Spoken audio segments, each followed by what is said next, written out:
Hi, my name is Omar Osama and I'm 12 years old. Today I will talk about the history of squash.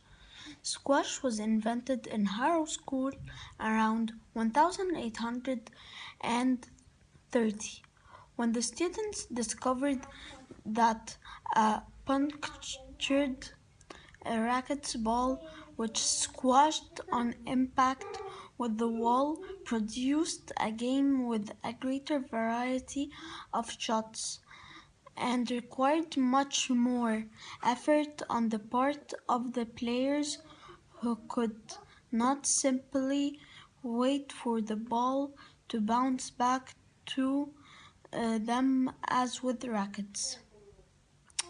The variant proved popular and in 1864 the first four squash courts were constructed at the school, and squash was officially founded as a sport in its own right.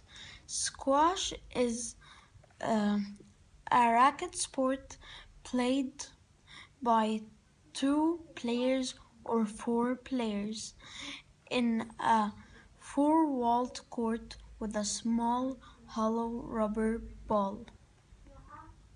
The players must alternate in striking the ball with their rackets and hit the ball onto the playable surface of the four walls of the court.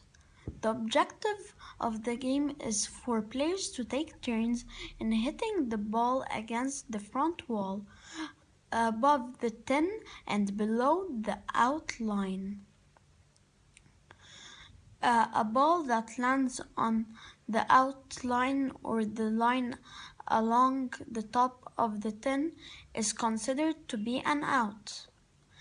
After the ball hits the front wall, it is allowed to bounce once on the floor and any number of times against the side of the back walls before a player must return it.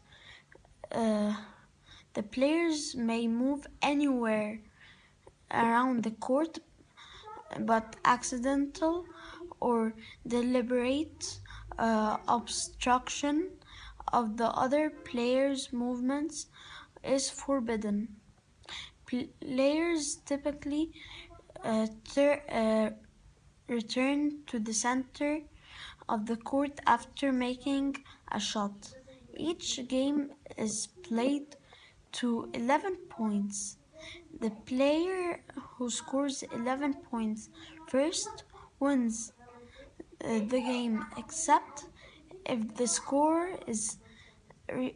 score reaches 10 all, when the game continues until one player leads by 2 points. Also, because squash is a really popular sport, there is at least 3 squash courts in every club in the world.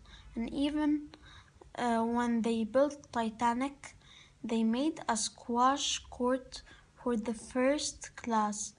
For now, the best two players in the world in squash are Noor Sherbini for women and Mohamed Shorbagi for men. They're both Egyptian.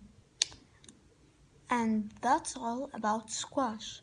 Thank you for watching.